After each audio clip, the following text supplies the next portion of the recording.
7 keutamaan sholat duha. Pertama, sholat duha merupakan salah satu wasiat Nabi Shallallahu Alaihi Wasallam. Sahabat Abu Hurairah radhiyallahu anhu mengatakan, Nabi Shallallahu Alaihi Wasallam mewasiatkan kepadaku 3 hal: puasa 3 hari setiap bulan, sholat duha 2 rakaat, dan sholat witir sebelum tidur. Hadis riwayat Bukhari. Kedua, mengganti sedekah dengan seluruh persendian.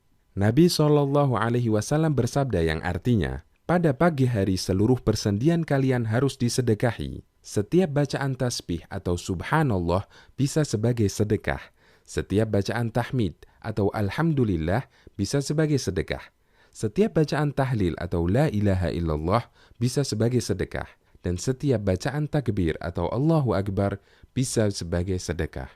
Begitu pula amar ma'ruf atau mengajak kepada ketaatan dan nahi mungkar, melarang dari kemungkaran adalah sedekah.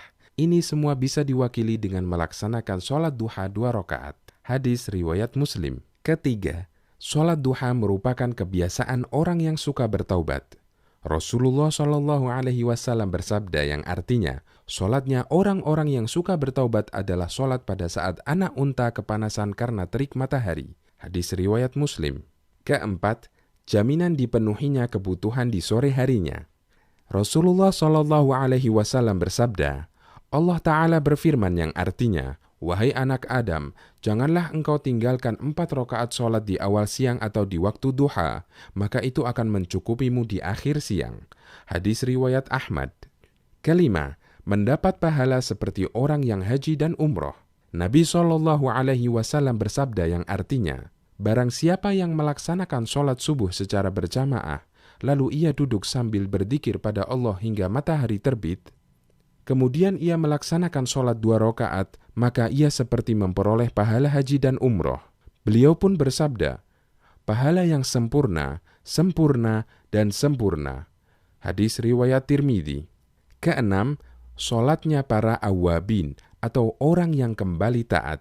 Nabi Shallallahu Alaihi Wasallam bersabda yang artinya, tidaklah menjaga sholat sunnah duha melainkan awab atau orang yang kembali taat. Inilah sholat awabin. Hadis riwayat Ibnu Khuzaimah. Ketujuh, mendapat pahala seperti orang yang mendapat banyak harta rampasan perang.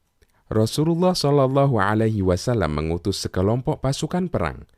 Kemudian utusan ini membawa banyak harta rampasan perang dan pulangnya cepat. Para sahabat berkomentar, wahai Rasulullah, kami tidak pernah melihat pasukan yang lebih cepat pulang dan lebih banyak membawa ghanimah melebihi utusan ini. Kemudian beliau menjawab, maukah aku sampaikan keadaan yang lebih cepat pulang membawa kemenangan dan lebih banyak membawa harta rampasan perang? Yaitu seseorang berwudu dengan sempurna di rumahnya, kemudian pergi ke masjid dan melaksanakan sholat subuh.